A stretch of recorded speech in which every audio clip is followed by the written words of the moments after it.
Hey everyone, another day, another retro gaming handheld, with this one being the GameMax A390. The A390 is the follow-up from the 2021's A380. I was actually quite looking forward to the A390 as I found the A380 to be a bit of a sleeper hit 2 years ago, especially considering the budget retro handhelds available at the time. But unfortunately there doesn't seem to be much, if anything, that's really been addressed for this follow-up. The specs sound very eerily similar to its predecessor, with the A390 coming with a non-disclosed quad-core 1.2 GHz CPU and 512 MB of RAM. There's emulator support up to PSP, although I found it struggles with both PSP and Nintendo 64 games, which is a bit of a shame. We've got a 4-inch IPS screen at a resolution of 800 by 480, and a 2500 mAh battery, with the weight coming in at around 180 grams. It's powered by a custom Android launcher that's unfortunately even more restrictive than the A380's OS was. So, all in all, it's an ever so slightly weaker spec handheld that came before it, which we don't see very often, but its retail price is at least a little lower to reflect that, with the A390 coming in at around the $50 mark. The GameMax A390 has dropped the Playdate inspired yellow of its predecessor in favour of a more metallic-like blue colour. I personally do miss the yellow. The metallic colour finishes are very hard to pull off on plastic, and although I don't think the A390 looks bad, I do find it a bit of a shame that the colour is playing it so safe this time round. On the top of the handheld we've got the power button, USB-C and HDMI out ports, as well as a menu button that's named reset. On the underside we've got the volume controls for some reason, while we've got the microSD slot on the left side of the handheld. It is a bit of a strange layout with a particularly strange placement of the select and start buttons, but to its favour the A390 is incredibly light and thin. In terms of controls, the GameMax A390 is a bit of a mixed bag. The D-pad is pretty uniquely shaped, with a more circular pad, which in itself is fine, but it does recess an awful lot into the shell, and is very easy to accidentally hit multiple inputs because of this. Unless your thumb is pressing on the edge of the D-pad, chances are you'll be pressing in 2 directions simultaneously, which on some games can be incredibly frustrating. The face buttons fare far better. They do suffer from being a little too small, and they also recess a little bit too far into the shell, but this is counteracted by them being very responsive and spring back very quickly.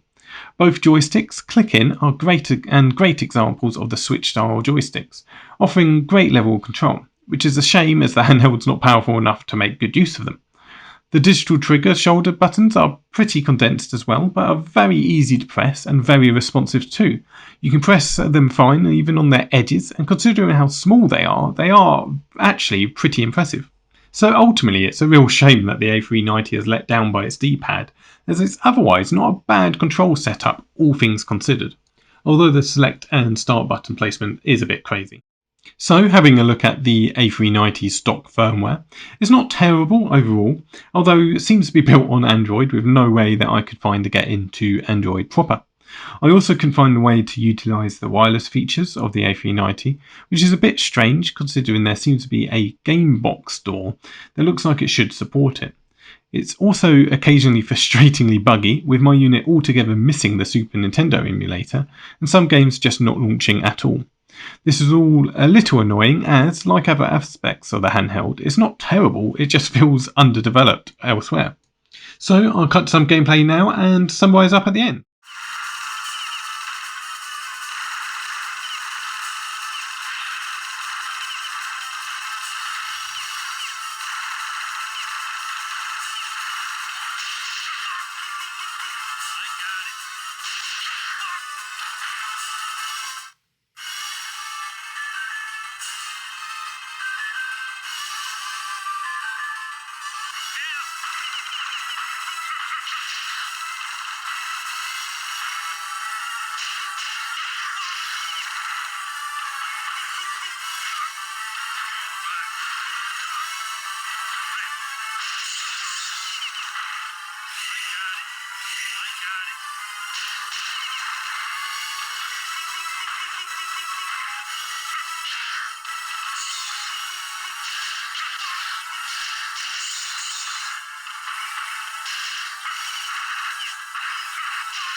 So overall, the GameMax A390 isn't a terrible handheld, but there's nowhere near the level of improvements I would have liked to have seen over its predecessor. In the couple of years since the original A380's release, we've seen a lot of improvements in the budget retro gaming handheld space, and so much so that despite what it does right, the A390 does struggle a lot more to stand out in the current marketplace. Well, that's it for now. Thanks so much for watching.